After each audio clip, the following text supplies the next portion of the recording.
नमस्कार दोस्तों, स्वागत है आपका हमारे चैनल भयानक टॉक पर, जहां हम आपको डर और सस्पेंस से भरी कहानियां सुनाते हैं।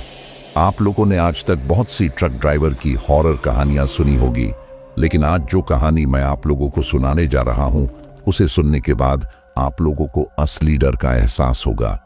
आज की यह कहानी राजेश यादव की है, जो पेशे से एक ट्रक ड्राइवर है। तो चलिए अब यह कहानी राजेश के नजरिए से सुनते हैं। लेकिन उससे पहले आप लोगों से एक छोटा सा निवेदन है। अगर आप लोग चैनल पर नए हैं तो चैनल को सब्सक्राइब कर दीजिएगा और वीडियो को लाइक करना मत भूलिएगा। और आप लोगों को अगली हॉरर कहानी किस टॉपिक पर चाहिए कमेंट में जरूर बताइएगा। तो अब ज्यादा समय नहीं लेते हैं, चलिए कहानी की शुरुआत करते हैं। मेरा नाम राजेश यादव है। पिछले 20 सालों से ट्रक चला रहा हूं और कई खतरनाक रास्तों से गुजरा हूं, लेकिन जो मैंने पिछले साल अनुभव किया वह मेरी जिंदगी की सबसे डरावनी रात थी। ये घटना इतनी भयावह थी कि आज भी जब उस रात के बारे में सोचता हूं तो शरीर में झुरझुरी दौड़ जाती है। उस रात मैं जयपुर से लखनऊ की ओर जा रहा था। ट्रक में भारी सामान लदा था और मुझे इसे सुबह तक डिलीवर करना था। सफर लंबा था, लेकिन मैं इस रूट पर पहले भी कई बार जा चुका था, इसलिए मुझे कोई चिंता नहीं थी। रात के करीब 12:30 बज रहे थे। हाईवे पूरी तरह सुनसान था। सड़क के दोनों ओर घना जंगल था और बीच बीच में सड़क पर कोहरे की परतें बन रही थीं। मैंने रेडियो ऑन किया, लेकिन सिग्नल गायब था। ट्रक में मोहन नाम का क्लीनर भी था, जो मेरे साथ ही काम करता था। वह पिछली सीट पर लेटा हुआ था और धीरे धीरे नींद में जा रहा था। भैया, यह रास्ता कुछ अजीब नहीं लग रहा, मोहन ने धीरे से कहा। मैंने उसकी ओर देखा और हंसते हुए जवाब दिया, तू नए लड़कों की तरह मत डर, रात का सफर ऐसा ही होता है। सो जा, सुबह तक पहुंचना है। करीब 1 बजे जब हम जंगल के बीचों बीच पहुंचे तो अचानक सड़क के किनारे एक आदमी हाथ देकर लिफ्ट मांगता हुआ दिखा। वह सफेद कुर्ता पायजामा पहने हुए था और उसके सिर पर लाल गमछा बंधा था। इतनी रात में इस सुनसान जंगल में कोई कैसे हो सकता है? मैंने ट्रक धीमा किया, लेकिन कुछ अजीब महसूस हुआ। जैसे ही ट्रक उसके करीब पहुंचा, वह आदमी बिना कुछ बोले ट्रक के गेट के पास आकर खड़ा हो गया। भैया, क्या लखनऊ तक जा रहे हो? उस आदमी ने पूछा। उसकी आवाज में अजीब ठहराव था, मानो वह बहुत थका हुआ हो। मुझे कुछ समझ नहीं आया, लेकिन मोहन धीरे से फुसफुसाया, भैया इसे मत बिठाओ, अच्छा नहीं लग रहा। मुझे भी कुछ अजीब महसूस हुआ, लेकिन मैंने सोचा कि शायद यह कोई गरीब राहगीर होगा जिसे मदद की जरूरत हो। हाँ, बैठो, पर ज्यादा देर नहीं रुक सकते, मैंने कहा। वह आदमी ट्रक में चढ़ गया और कबिन के अंदर एक कोने में चुपचाप बैठ गया। पूरे रास्ते उसने एक भी शब्द नहीं कहा। करीब 15 मिनट बाद मैंने ध्यान दिया कि वह आदमी अजीब हरकतें कर रहा था। वह धीरे धीरे अपने हाथ रगड़ रहा था, मानो बहुत ठंड लग रही हो, लेकिन ट्रक के अंदर इतनी ठंड नहीं थी। भाई, ठीक हो? मैंने पूछा। उसने मेरी ओर देखा और मेरी रूह कांप गई। उसकी आंखें लाल हो चुकी थीं और उसकी त्वचा बिल्कुल सफेद पड़ गई थी। वह धीरे धीरे मुस्कुराया, लेकिन उसकी मुस्कान इंसानों जैसी नहीं थी, मानो जबरदस्ती चेहरे पर खींची गई हो। अचानक मोहन ने डर से चीख मार दी, भैया, यह आदमी ट्रक में नहीं था, यह अचानक अंदर कैसे आ गया? मोहन की आवाज कांप रही थी। मेरा दिमाग सुन्न हो गया। मैंने ट्रक रोका और झटके से पीछे मुड़ा, लेकिन वह आदमी गायब हो चुका था। खाली सीट पर सिर्फ एक लाल गमछा पड़ा था। हम दोनों एक दूसरे की ओर देखने लगे। मोहन कांप रहा था और मेरी भी सांसें तेज हो चुकी थीं। मैंने ट्रक को तेजी से आगे बढ़ा दिया। अब मैं बस इस जंगल से जल्दी बाहर निकलना चाहता था, लेकिन फिर कुछ अजीब हुआ। हम लगभग 40 मिनट से लगातार सीधे चले जा रहे थे, लेकिन जंगल खत्म ही नहीं हो रहा था। हर तरफ वही घने पेड़, वही अंधेरा और वही सुनसान सड़क। मैंने जीपीएस देखा, स्क्रीन पर कोई सिग्नल नहीं था। भैया, हम फंस चुके हैं, ये रास्ता कभी खत्म नहीं होगा, मोहन रोते हुए बोला। मैंने खुद को संभाला और सोचा कि शायद हम किसी गोल रूट पर आ गए हैं। मैंने ब्रेक मारा और ट्रक रोक दिया, और तभी ट्रक के सामने अचानक वही आदमी आकर खड़ा हो गया। इस बार उसकी आंखों से खून बह रहा था। वह हमारी तरफ इशारा कर रहा था, जैसे कह रहा हो यहां से वापस नहीं जा सकते। मोहन ने अपना चेहरा हाथों में छिपा लिया। ट्रक के अंदर की हवा अचानक बर्फ जैसी ठंडी हो गई और अगले ही पल ट्रक अपने आप पीछे चलने लगा। मेरे हाथ स्टीयरिंग पर जमे हुए थे, लेकिन मैं उसे हिलाने में असमर्थ था। पैरों को ब्रेक पर जोर से दबाया, लेकिन ट्रक की स्पीड धीरे धीरे बढ़ती जा रही थी। भैया, यह क्या हो रहा है? मोहन चीखते हुए बोला। मुझे कुछ समझ नहीं आ रहा, मैंने जवाब दिया। ट्रक मानो किसी अदृश्य ताकत के वश में था। स्पीडोमीटर 50 से 60, फिर 70 और फिर 80 पार कर गया। मेरी सांसें तेज हो रही थीं और माथे से पसीना बहने लगा। अचानक ट्रक की हेडलाइट्स तेज जलने बुझने लगीं। पूरे केबिन में एक अजीब सी बदबू फैल गई, जैसे किसी जले हुए इंसान के शरीर की गंध हो। भैया, हम कहीं भी क्यों नहीं पहुंच रहे? मोहन कांपती आवाज में बोला। मैंने खिड़की से बाहर देखा। सड़क के दोनों ओर के पेड़ बिल्कुल वैसे ही दिख रहे थे जैसे आधे घंटे पहले थे। यह नामुमकिन था। हम लगातार चल रहे थे, लेकिन रास्ता वही का वही था। यह रास्ता हमें कहीं नहीं जाने देगा। मोहन की आंखों में आंसू आ चुके थे। अचानक ट्रक झटके से रुक गया। हम दोनों ने एक दूसरे की तरफ देखा और फिर आगे की ओर देखा। वही आदमी, वह ट्रक के ठीक सामने खड़ा था। अब उसका चेहरा और भी डरावना लग रहा था। आंखों से खून बह रहा था, होंठ काले पड़ चुके थे और उसके गले पर गहरे कट के निशान थे, जैसे किसी ने उसे फांसी पर लटकाया हो। तुम यहां से नहीं जा सकते, उसकी आवाज मेरे दिमाग में गूंजने लगी। ये कैसे हो सकता था? मैंने खुद उसे ट्रक में बैठाया था और फिर वो गायब भी हो गया था। मैंने मोहन की ओर देखा। वह बिल्कुल बुत बना बैठा था। तुमने मेरी लाश को नहीं देखा, लेकिन मैं तुम्हें मरते हुए देखूंगा। मेरी आंखें फटी की फटी रह गईं। कौन हो तुम? मैंने कांपती आवाज में पूछा।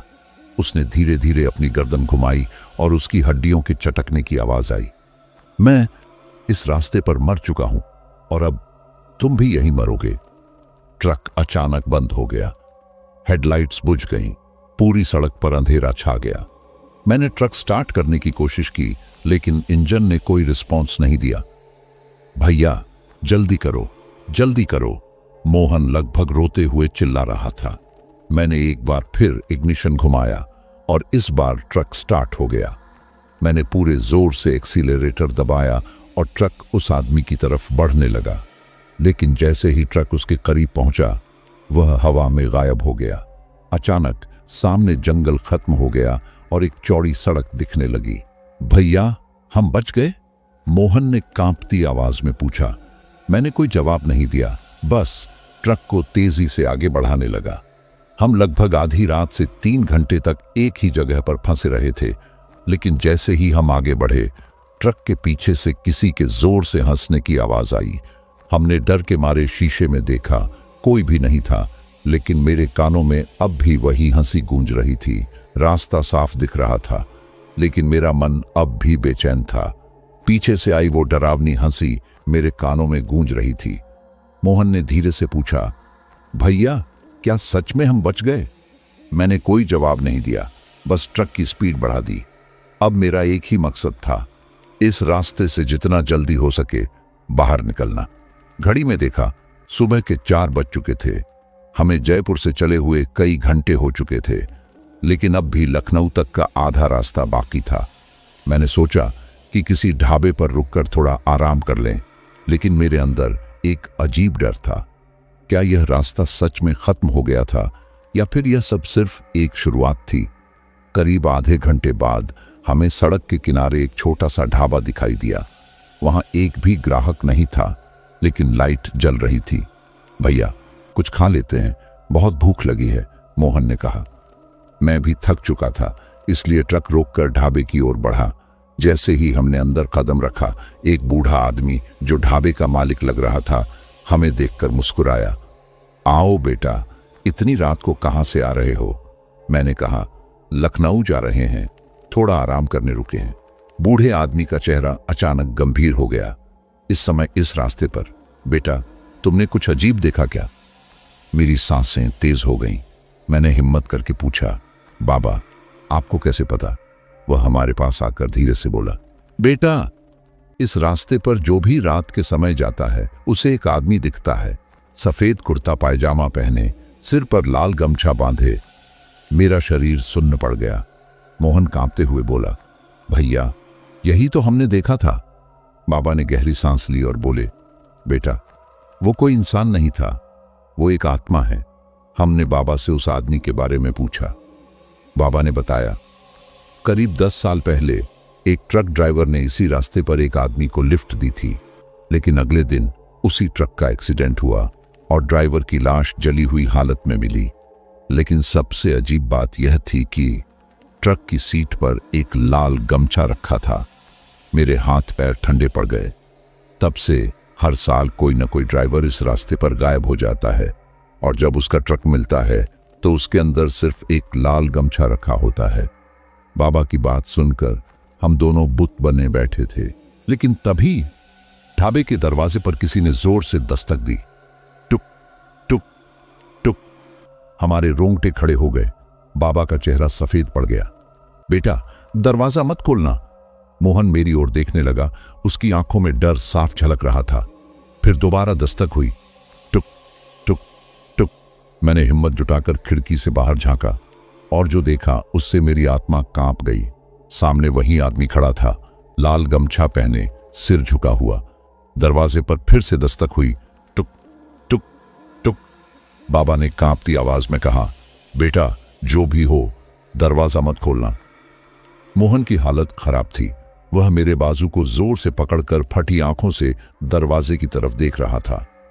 मेरा दिमाग सुन्न हो चुका था। मेरे हाथ पैर ठंडे पड़ गए थे, लेकिन हिम्मत करके मैंने खिड़की से झांका। बाहर वही आदमी खड़ा था। लाल गमछा उसके सिर पर बंधा था, लेकिन इस बार उसका चेहरा साफ दिख रहा था। आंखें गहरी काली, होंठ सूखे और फटे हुए, और उसके चेहरे पर जले हुए निशान थे। अचानक उसने धीरे धीरे अपना सिर उठाया और सीधा मेरी आंखों में देख लिया। जैसे ही हमारी आंखें मिली, मेरा शरीर अचानक अंदर से ठंडा पड़ने लगा। ऐसा लग रहा था जैसे मेरा दम घुट रहा हो। बेटा, पीछे हट जा, बाबा चिल्लाए। मैंने तुरंत सिर खिड़की से हटा लिया। बाबा ने मोहन की तरफ देखा और कहा, बेटा, वो तुझे देख चुका है, अब यह जगह भी सुरक्षित नहीं है। मैंने डरते डरते पूछा, बाबा, ये कौन है? बाबा की आंखों में डर झलकने लगा। ये इस रास्ते का मालिक है बेटा, इसकी आत्मा कभी भी यहां से जाने नहीं देगी। बाबा हमें जल्दी से ढाबे के अंदर एक कोने में ले गए। तुम्हें इसे धोखा देकर भागना होगा, वरना यह तुम्हें भी उसी तरह मार डालेगा जैसे बाकियों को मारा था। कैसे बाबा? मैंने घबराई आवाज में पूछा। बाबा ने मेरी ओर गहरी नजरों से देखा और बोले, तुम्हें इसका लाल गमछा चुराना होगा।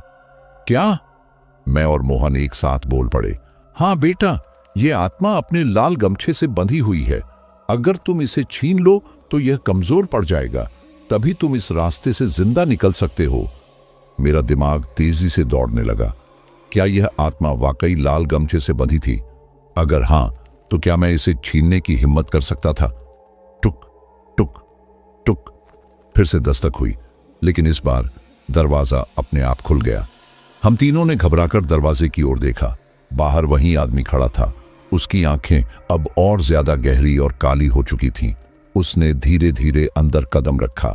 बाबा ने जल्दी से फुसफुसाते हुए कहा, राजेश, यही मौका है, गमछा पकड़ और भाग। मेरे दिल की धड़कनें तेज हो गई। मैंने पूरी ताकत लगाकर कदम बढ़ाया और जैसे ही उसका ध्यान भटका, मैं उसकी तरफ झपटा और गमछा पकड़ लिया।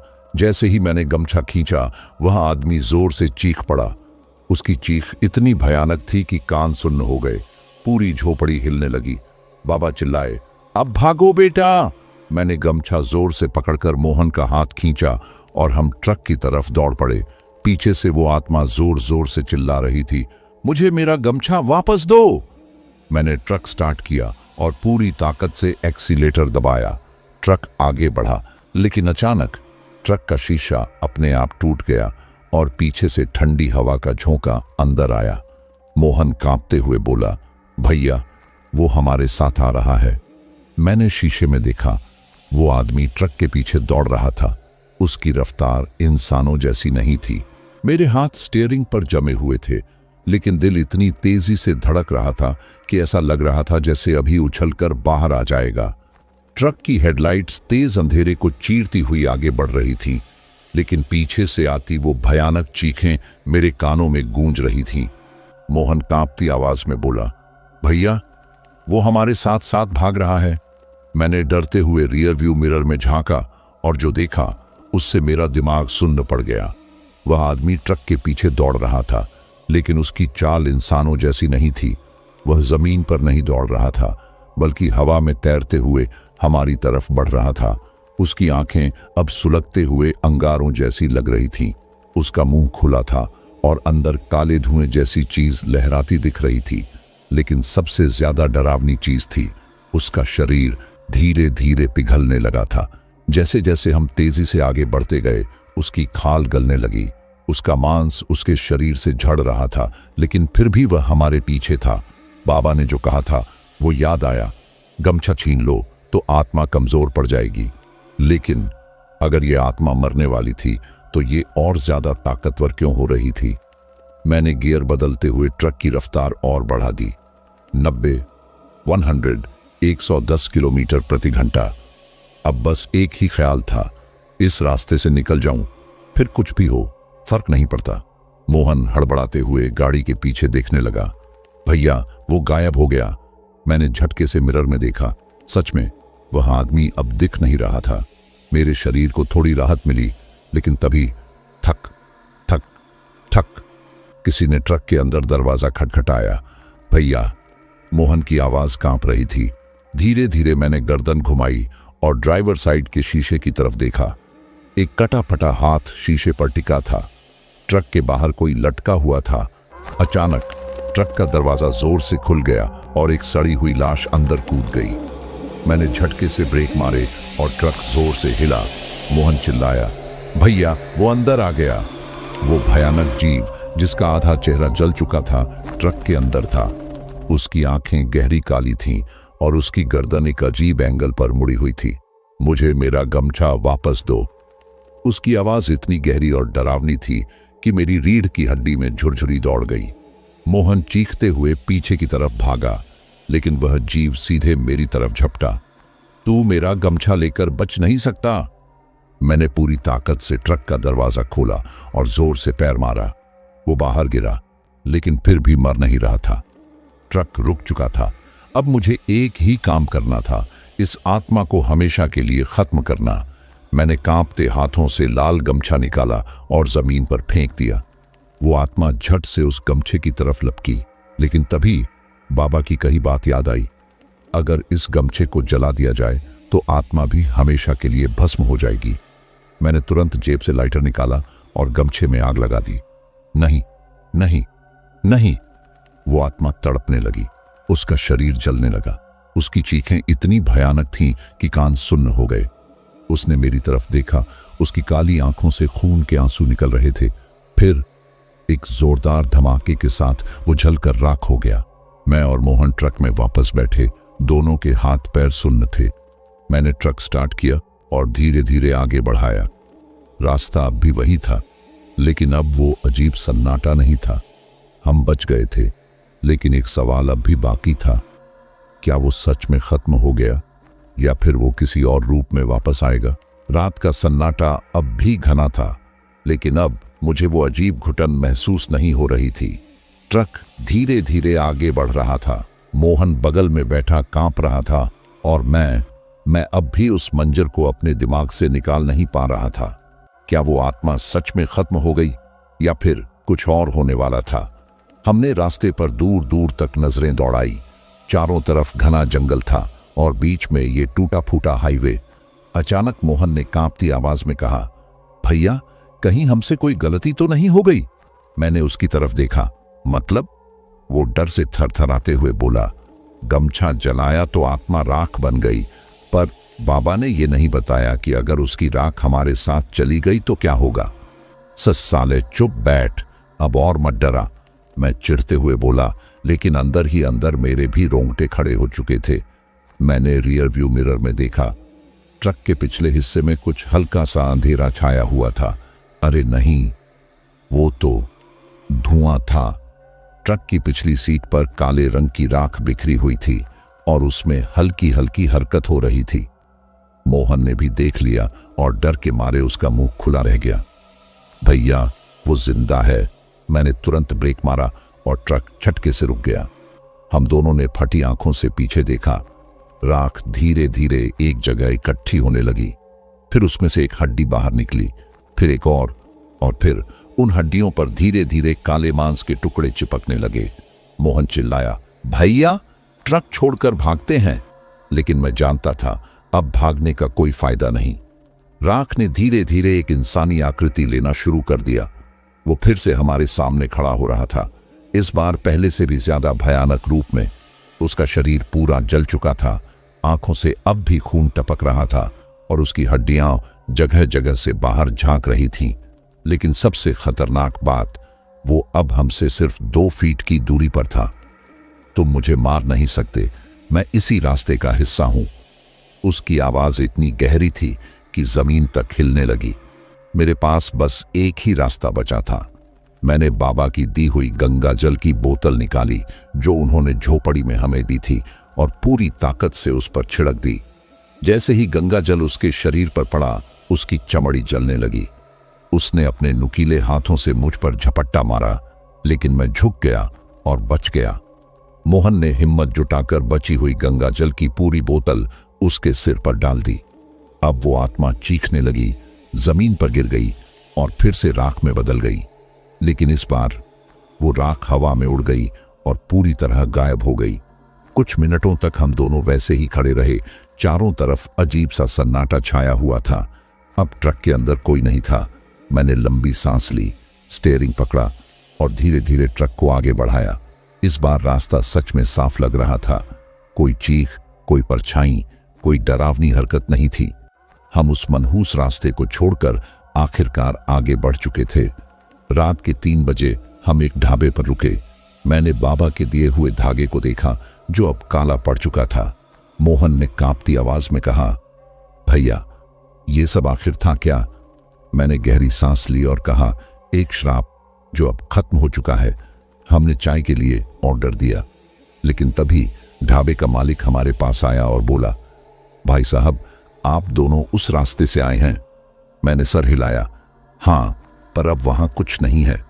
वो मुस्कुराया, लेकिन उसकी आंखों में अजीब डर था। भाई साहब, वो रास्ता पिछले 50 साल से वैसा ही है। जो भी वहां से गुजरता है यही सोचता है कि उसने आत्मा को खत्म कर दिया, लेकिन कुछ दिनों बाद वो फिर से लौट आता है। मेरे हाथ से चाय की प्याली छूटकर गिर गई। मेरे दिमाग में बस एक ही ख्याल चल रहा था, क्या वो सच में खत्म हुआ था या फिर वो अभी भी किसी नए शिकार की तलाश में था। लेकिन एक बात तो सच थी कि हम लोग बच गए थे। दोस्तों, ये कहानी यही खत्म होती है। उम्मीद है कि आप लोगों को यह कहानी पसंद आई हो, तो वीडियो को लाइक और चैनल को सब्सक्राइब कर दीजिएगा ताकि और भी डरावनी कहानियां आप तक पहुंच सकें। कहानी को अंत तक सुनने के लिए दिल से धन्यवाद दोस्तों। आज के लिए बस इतना ही। मिलते हैं जल्द ही कुछ नई कहानियों के साथ। तब तक के लिए अपना ध्यान रखिए।